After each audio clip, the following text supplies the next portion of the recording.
I'm Erin Edwards, Councilmember for Riverside, Ward 1, and I'm joined today by...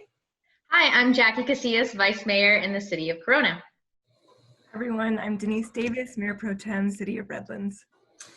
And we are all here today celebrating 100 years of the ratification of the 19th Amendment, which gave women the right to vote. And so, Jacque, why is voting so important to you? You know, for a period there, in my household, my parents were not yet naturalized citizens. So it was myself and my siblings who had both the honor and the responsibility to vote for my household. So it was really important to me to never not vote because my parents immigrated from Mexico in order for us to have a better future. So it was one way to honor their sacrifice and their journey. Now they're both citizens, and we have an entire household that's voting. That's why it's important to me. But I'd love to hear, Denise, why is it important to you? Thanks for that story. I have a similar story in the sense that it was instilled in me at a young age how important voting was. My grandfather was a labor union leader in Las Vegas, and so I grew up around politics and around a family who was saying you must vote in every single election.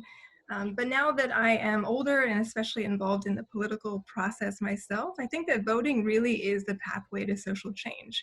It's how we elect people who represent us, and it's how we change policies, and it's ultimately how we move forward. So I can't overemphasize the importance of voting. And I would love to hear your perspective, Erin. Why is voting important to you? Well, I completely agree. Your vote is your voice.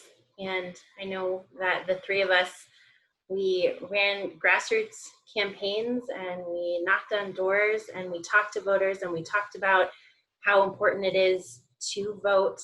And we had mighty teams of volunteers who went door to door with us. And without that work, as you said, we wouldn't see the change that we crave in our cities at the local level, the county, state, federal level. It's just so very, very important. So with that, I have another question for you, which is what you would say to the women who were fighting for a vote 100 years ago, and what you would say to women who are running for office in 100 years. Jacque? You know, I would say thank you to the women who are fighting 100 years ago. They don't give up, and just thank you for modeling what it takes to make a difference and not giving up, because that has had residual impact, and clearly not just with the vote, but that level of activism empowers others to also take charge and make change. And what I would say to women running for office 100 years from now, I'd say, you know, I'm proud of you. Thank you for stepping up and running. It's not easy for a lot of reasons, but thank you so much for stepping up. But I'm sure Denise has a much better answer, so I'd love to hear your perspective. What would you say? Not better, but certainly I have some thoughts on this. To the women 100 years ago, I echo what you said, Jacque. First and foremost, thank you. There was literal blood, sweat, tears. So much sacrifice went into getting the right vote.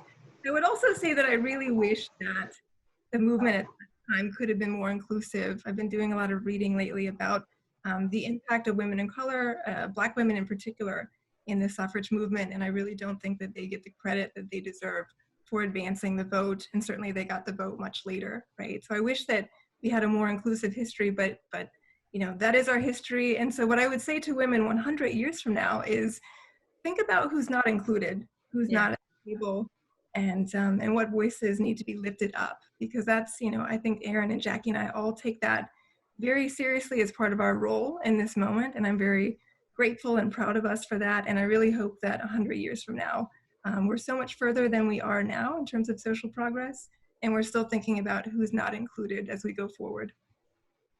Erin, I'd love to hear your thoughts on this too.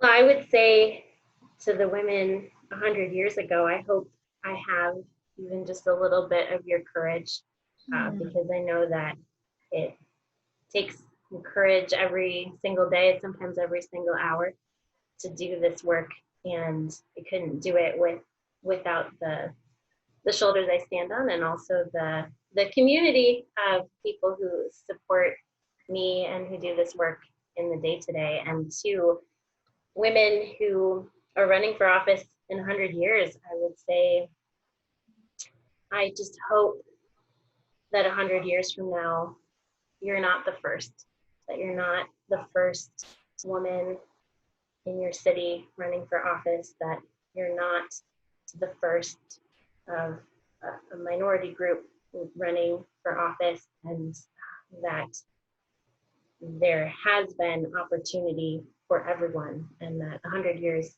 from now, we have it right in that way.